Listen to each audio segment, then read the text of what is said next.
오늘은 민수기 15장 17절부터 31절 꽤 긴 본문입니다. 제목은 대대로 여호와께 드릴 것, 이런 제목입니다. 여러분, 제가 유머 퀴즈 하나 내볼게요. 머리를 감을 때 어디부터 머리를 감습니까? 머리 감을 때 잘 모르시죠? 눈부터 감습니다. 눈부터 머리를 감습니다. 민수기는 이스라엘 백성들이 출애굽한 다음에 광야 생활을 할 때 하나님께 주신 말씀입니다. 광야 생활의 기록인데요, 근데 그 안에는 아직까지 가보지도 않은 땅, 그저 하나님께 약속한 땅, 가나안 땅, 젖과 꿀이 흐르는 그 가나안 땅에 대한 말씀이 많이 나와 있습니다. 아주 요원한 것 같지만 하나님께서 자꾸 그 땅에 대한 말씀을 하고 있는 거예요. 이것은 하나님께서 이스라엘에게 반드시 약속한 땅을 주시겠다는 하나님의 약속 성취에 대한 확신이고, 또 이스라엘 백성들에게는 반드시 가나안 복지에 들어갈 것이라고 하는 희망, 소망을 주는 말씀이고, 소망을 더욱 다지게 하는 말씀입니다. 오늘 본문도 하나님께서 모세를 통해서 너희는 내가 인도하는 땅에 들어가거든, 그래 말씀하고 있습니다. 가나안 땅에 들어가서 하나님의 거룩한 백성으로 살게 되거든, 이렇게 하라 말씀하고 있습니다. 그러니까 너희들이 가나안 땅에 들어가서 그 땅을 계속 누리며 그 땅에서 즐겁게 행복하게 오랫동안 살아가려면, 그 말입니다. 그래서 이 말은 신약시대 예수님의 십자가의 보혈의 은혜로 구원받아서 하나님 나라의 백성된 우리가 하나님의 은혜와 복을 이 땅에서 풍성하게 누리며 살아가려고 하면 이렇게 해야 된다, 이것을 가르치는 말씀입니다. 그래서 구약의 모든 말씀들은 신약의 모든 하나님의 백성들이 하나님의 백성답게 풍성함과 기쁨과 환희를 누리며 살아가는 그 법도를 우리에게 알려주고 있습니다. 이제 오늘 우리가 이 본문을 통해서 어떻게 사는 것이 하나님을 기쁘시게 하고, 또 우리가 대대로 하나님의 은혜와 복을 누리며 살아갈까 함께 생각해 보겠습니다. 먼저 17절부터 21절 내용을 보면은 이런 말씀입니다. 가나안 땅에 들어가서 그 땅의 양식을 먹을 때 처음 익은 곡식으로 거제를 드리라, 그런 내용입니다.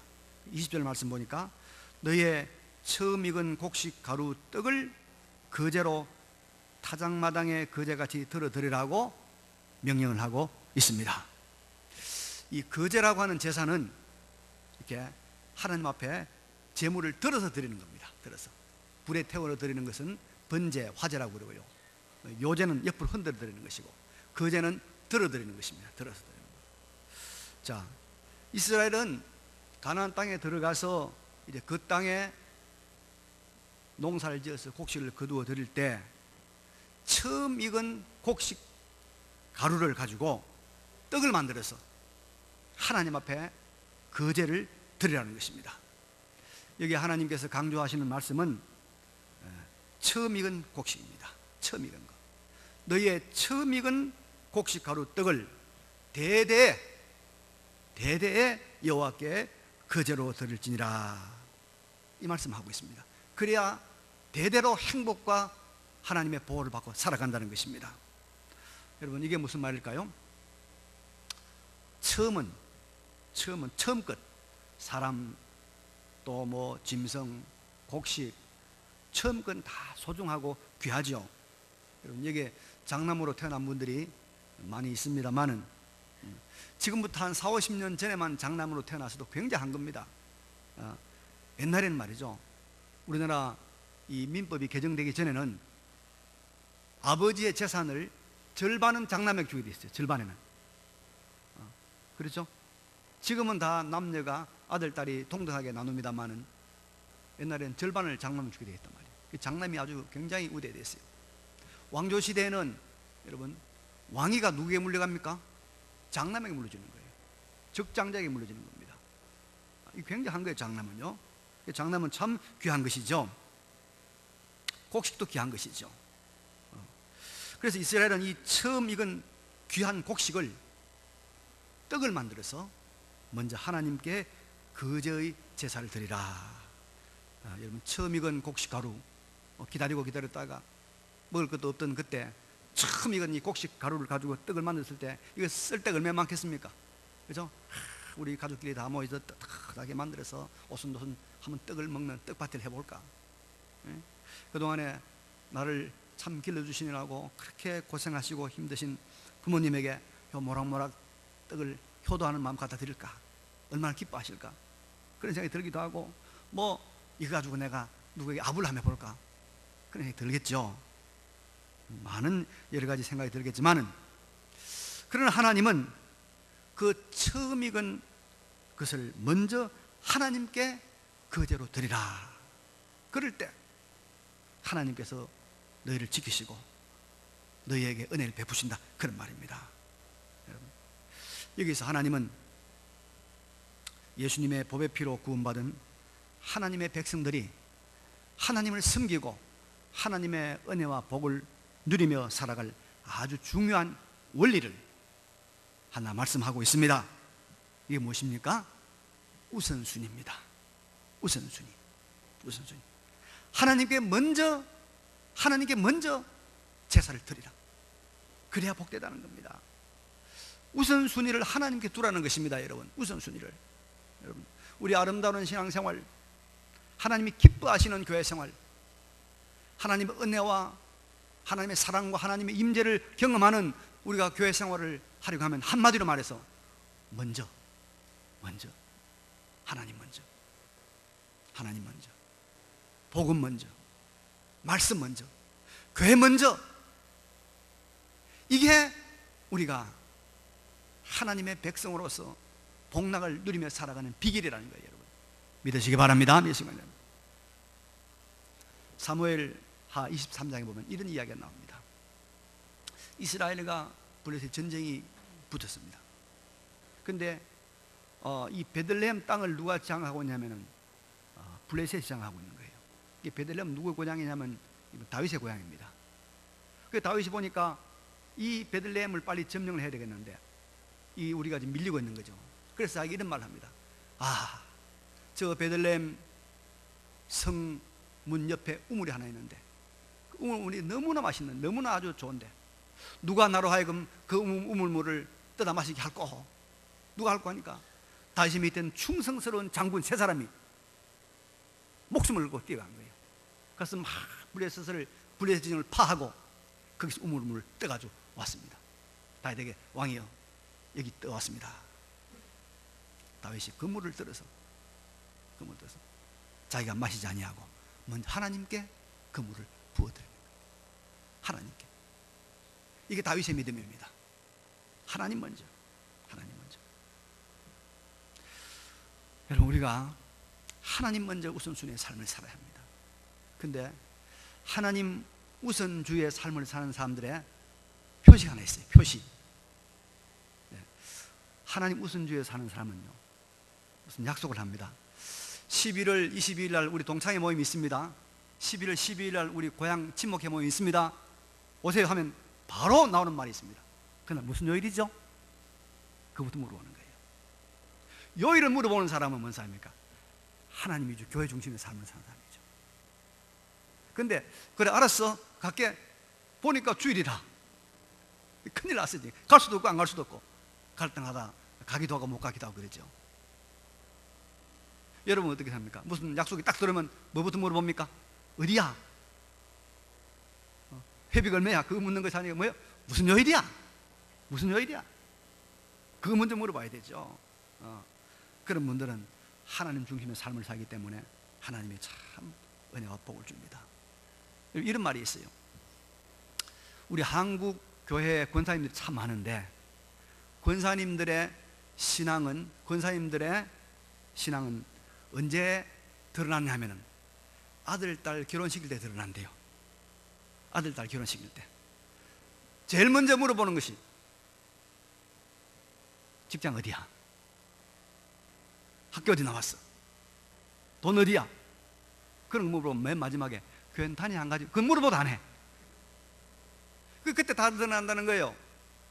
믿음 좋은 권사님들은 뭐 보니까 좋은 사람이 있어, 좋은 총각 있어, 좋은 천이 있어. 그러면 제일 먼저 신앙 있어? 교회 다녀? 세례 받았어? 그거부터 물어본단 말이야. 그거 안 물어보고 다른 거 물어보고 맨 꼴찌에 이게 신앙 있는지 없는지 세례 받았는지 한마디 물어보니까 그때부터 찌그러지기 시작하는 거예요. 하나님 은혜 복이 떨어지는 거예요. 지난 금요일에 우리 교회에서 오랫동안 참 청년부 간사로 수고를 많이 하다가 부산에 가서 부산 소명교회에서 목자로 섬기는 권호경 집사가 있는데, 그 집사가 전화를 해서 나한테 목사님, 우리 목장에 박사님 한 분 있는데 이분이 캄보디아 교수 선교사로 가려고 그렇게 지원을 해서 우리가 지금 도와주고 있는데 목사님 한번 만나보십시오 하면서 보내겠다는 거예요. 그래도 보내라 해서 이제 금요일 만났어요. 만나니까 이제 사모님하고 또 이제 선교사님하고 중학교 1학년 아들하고 아주 키가 커요. 또 이제 초등학교 6학년 아들하고 4명이서 왔어요. 보니까 12시에 만났는데 아침에 안 먹은 것 같아. 빵 좀 먹고 말았다고. 그래서 야, 좀 실컷 먹여야 되겠다 싶어서 뷔페 데리고 와가지고 실컷 먹이고 이제 상암 경기장 구경을 시켜주는데, 근데 이제 사모님이 이야기를 하더라고요. 캄보디아에 가면은 이 아이들 학교를 보내야 되는데 초등학교 6학년이고 중학교 6학년인데 중학교 1학년인데 걱정이라는 거예요. 왜 걱정이냐 물으니까 캄보디아에 있는 푸놈펜에 외국인 학교가 딱 한 개 있다는 거예요. 근데 거기는 캄보디아에 거주하는 무슨 대사관 그런 높은 사람들 자녀들이 다니는 학교이기 때문에 돈이 엄청 비싸다는 거예요. 근데 거기를 보낼 수가 없고 이제 캄보디아 현지인들이 공부하는 그 학교에 보내야 되겠다는 거예요. 근데 과연 그런 불교가 성한 나라에서 물론 말은 불교 교육은 안 시킨다고 그러는데 과연 제대로 교육이 될까 걱정이 많이 된다고 사람들이 많이 염려한다고 그래요. 그래서 제가 그랬어요. 사모님, 염려하지 마십시오. 이 아이들은 반드시 훌륭한 인물들이 될 것입니다. 제가 많은 사람들을 보아왔지만은 하나님 우선으로, 복음 우선으로, 선교 우선으로 산 사람들 치고 하나님께서 그 자녀들을 복주시 않은 경우를 한 건도 못 봤습니다. 안심하고 가십시오. 할렐루야. 안심하고. 여러분, 우리가 하나님 우선주의로, 말씀 우선으로, 교회 우선으로 살아가면 전능하신 하나님이 우리의 삶과 우리 자녀들을 책임지실 줄로 믿습니다. 우리가 세상에서 잘못되고 우리 자녀들이 잘못되는 경우는요, 우리의 삶이 항상 하나님은 2순위, 3순위, 아니 그것도 괜찮아요. 저 4순위, 5순위 꼴찌. 그래 우리가 살아가기 때문에 하나님께서 책임질 수 없단 말이에요. 여러분, 제가 눈치가 빠릅니다.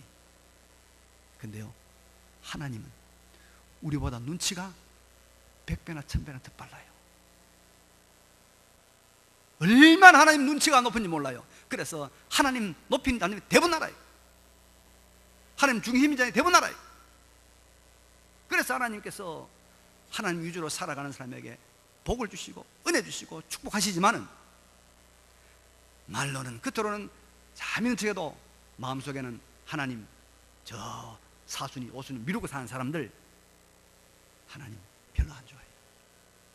이제는 여러분 하나님 우선주의로, 하나님 제일주의로 처음 익은 귀한 곡식 가지고 먼저 하나님께 거제드리는 그 삶을 사시길 바랍니다. 그 삶을. 두 번째로 오늘 본문은 우리에게 뭘 교훈하는가 하면, 이런 하나님 우선주의의 삶, 처음 익은 곡식으로 거제를 드리는 삶을 살아야 하는 것이 마땅한데도 불구하고 우리가 실수를 한다는 거예요. 부지 중에 알지 못해서 혹은 자신이 연약해서 시험에 빠져서 우리가 범죄할 수가 있다는 거예요. 여러분, 여러분, 잘 믿는 사람들도 때때로 실수하고 때때로 여러분 넘어집니다. 예수님의 수제자 베드로 아시죠? 베드로 얼마나 위대한 인물입니까? 많은 시련과 연단을 다 이기고, 그리고 오순절 성령 강림 때 베드로가 성령 충만을 받아가서, 그죠? 나면서부터 걷지 못하는 이 장애인을 나사렛 예수의 이름으로 그가 이렇게 세워서 걷게 하지 않습니까? 심지어 여러분, 베드로가 죽은 도르가를 살려내는 사람이에요. 그런 위대한 신앙의 인물, 신앙가입니다. 그런데 갈라디아서 2장에 보면 바울이 이런 고백을 하고 있습니다. 게바는 베드로의 히브리식 이름입니다. 베드로가 안디옥에 이르렀을 때 책망받을 일이 있기로 내가 그를 대면하여 책망하였노라. 바울이 베드로를 책망했다는 거예요. 야고보에게서 온 어떤 이들이 이르기 전에 베드로가 이방인과 함께 먹고 있다가 그들이 오매 할례자들을 두려워해서 먹다가 물러가 버렸다는 거예요. 그러니까 남은 유대인들도 이와 같이 외식함으로 바나바도 그들의 외식에 유혹됐느니라. 이게 베드로가 외식하는 죄, 겉으로 하나님 앞에서 잘 믿는 척하고 속으로는 이렇게 달라진 이 외식하는 죄, 부지불식간에 빠졌다, 넘어갔다, 그런 말입니다. 그래서 여러분, 우리가 항상 나도 모르는 부지불식간에 또 알면서도 순간적으로 연약해서 죄를 지을 수 있다는 것을 알아야 합니다. 하나님 중심의 믿음, 또 신앙 중심의 삶에서 이탈하는 죄를 우리가 지을 수가 있습니다. 그러면 여러분, 이때 어떻게 되면 이때 보면 27절에 만일 한 사람이 부지 중에 범죄하면 1년 된 암염소로 속죄제를 드릴 것이요, 죄를 용서받는 속죄제를 드릴 것이요.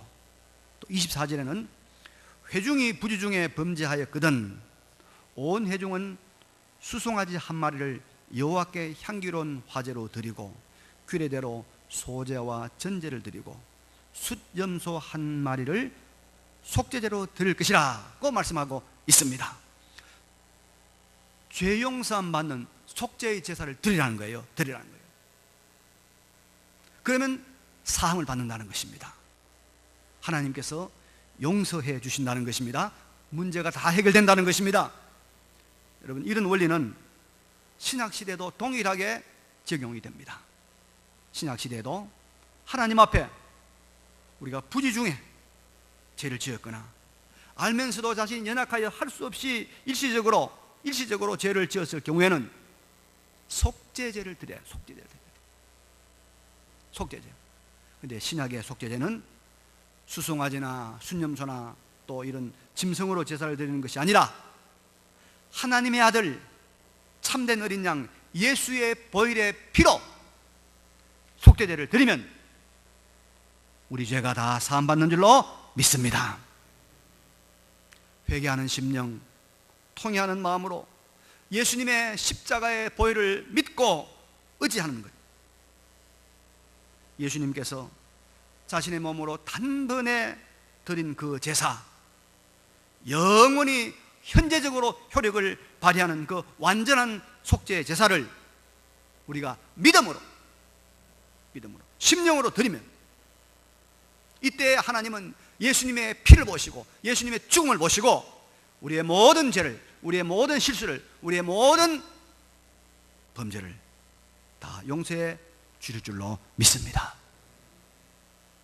그래서 이스라엘 백성들에게는 이 제사가 항상 따라다니는 거예요. 제사에 대한 예법이 참 많이 있는 겁니다. 그런데 여러분, 오늘 이 본문을 보면은 부지 중에 잘못한 것에 대한 속죄제를 드리는데 우리가 특이한 내용을 발견하게 됩니다. 27절과 24절을 잘 비교해 보면은 한 사람이 자기의 잘못한 것에 대해서 속죄제를 드릴 때는 1년 된 암염소 한 마리만 하면 됩니다. 근데 24절에 보니까 회중 전체가 잘못해서 범죄했을 때 드린 속죄제는 수송아지 한 마리와 소제와 전제와 그리고 수염소 한 마리를 속죄제로 드리라고 말씀하고 있습니다. 그러니까 개인의 범죄와 회중 공동체의 범죄에 대한 하나님의 요구가 사함을 받는 조건이 다르다. 회중에 대한 속죄제를 드릴 때가 더 크고 더 무겁다는 것입니다. 그러니까 여러분 무슨 말입니까?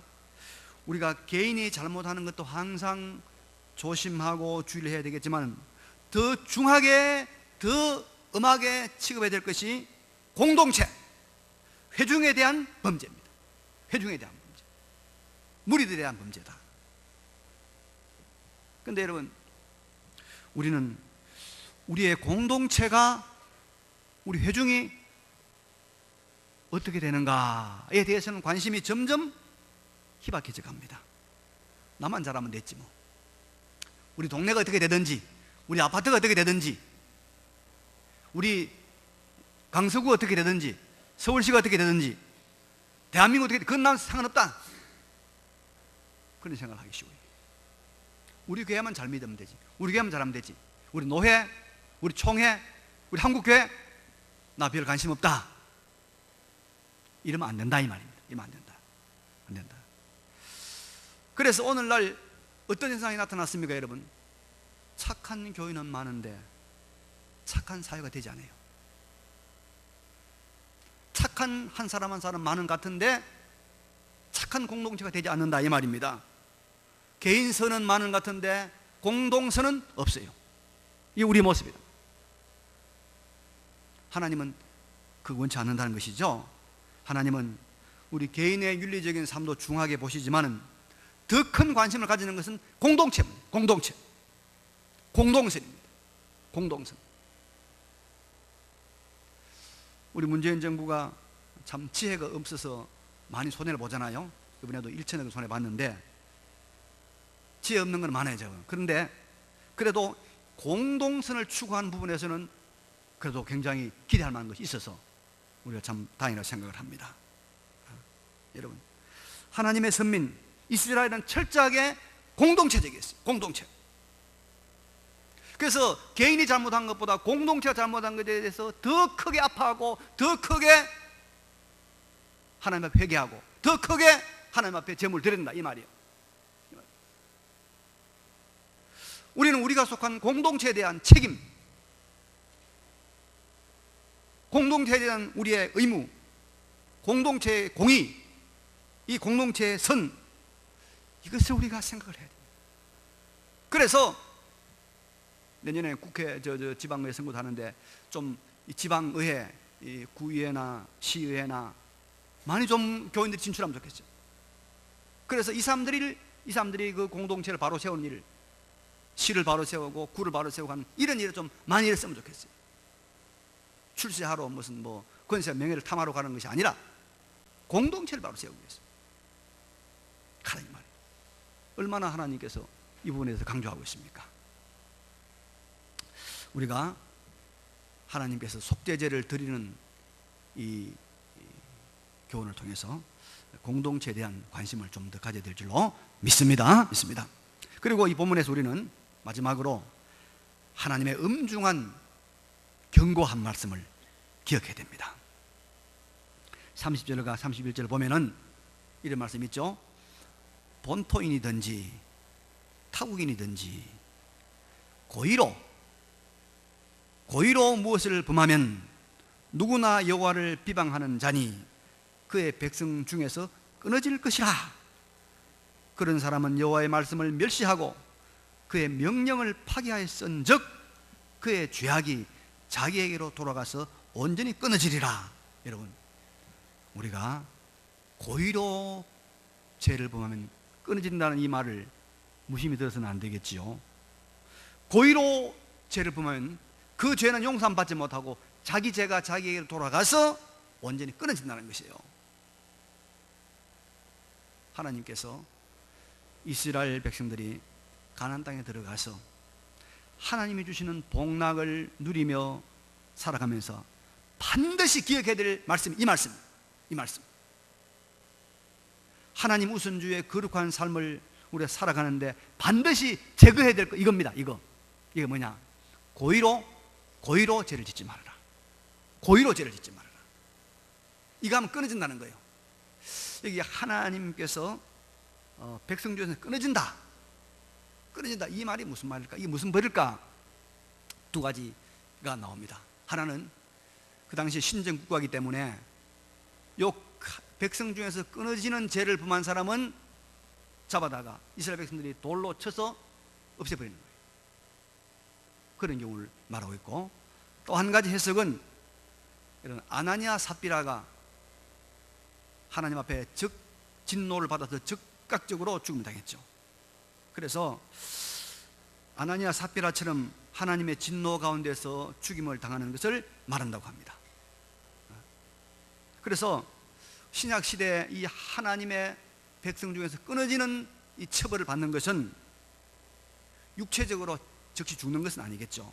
물론 죽을 수도 있겠죠. 그렇지만은 그게 아니고 하나님의 은혜의 세계, 하나님의 은혜의 공동체로부터 단절돼서 끊어져서 더 이상의 신적 보호를 받지 못하고 철저히 영적으로 고립되어 살아가는 것을 가리키고 있습니다. 그래서 우리가 이런 끊어짐의 벌은 절대로 피해야 되겠죠. 피해야 됩니다. 자, 그러면 여러분, 이 끊어짐의 벌을 받는 고의로 짓는 죄, 짐짓 짓는 죄는 무엇일까요? 30절 이하에 보니까 이렇게 말씀하고 있습니다. 고의로 무엇을 범하면 누구나 여호와를 비방하는 자니 그의 백성 중에서 끊어질 것이라. 그런 사람은 여호와의 말씀을 멸시하고 그의 명령을 파괴하였은저. 자, 이런 사람의 모습이 뭐냐? 고의로 죄를 짓는 사람의 모습이 뭐냐? 하나님을 회방하고 하나님을 비방하는 사람. 좀 더 구체적으로 표현하면은 여호와의 말씀을 멸시하고 여호와의 말씀을 파괴하는 사람. 여러분, 우리가 나는 고의로 죄 안 짓는데 그래 말하지 말아요. 하나님의 말씀을 내가 무시하고 그 말씀을 내 심령에서 완전히 산산조각내서 없애버리는 이런 일들을 하나님은 고의로 죄를 범하는 사람이라고 말을 하고 있습니다.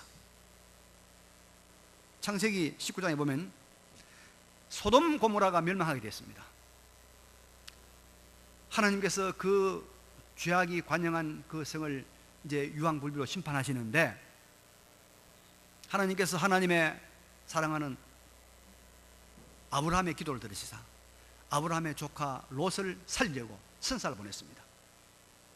천사가 이제 롯의 집에 들어가 가지고 여러 가지 우여곡절을 통해 들어가서 이야기합니다. 자, 이제 이 소돔성은 곧 유황불비의 심판을 받아서 멸망한다, 다 죽는다 얘기했습니다.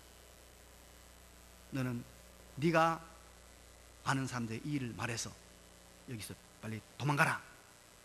그래서 롯이 자기 아내에게 말합니다. 따라가겠다는 겁니다. 자기 두 딸에게 말합니다. 두 딸도 따라가겠다는 거예요. 그 다음에 두 딸과 정혼한 사위들에게 말합니다. 가자. 하나님이 이 성을 심판한다. 가자. 나가야 된다. 떠나자. 그렇게 롯이 사위에게 말했을 때 사위들이 그 롯의 말을 어떻게 얘기했습니까? 어떻게 얘기했죠? 농담으로 얘기했더라. 하나님의 말씀을 농담으로, 만담으로 받아들이는 그 모습이 뭡니까? 하나님의 말씀을 멸시하고 하나님의 말씀을 파괴하는 겁니다. 그 사람이 바로 어떤 사람입니까? 짐짓 하나님 앞에 죄를 짓는 사람이고 고의로 죄를 범하는 그런 사람은 하나님의 은혜의 세계에서, 신적 보호의 세계에서 단절되는 것입니다. 우리가 적어도 이런 불행만은 반드시 면해야 될 줄로 믿습니다. 제가 그래서 이 말을 어떻게 표현하면 좀 우리 교인들이 잘 이해할까? 젊은 사람들 하는 말로 씹는다.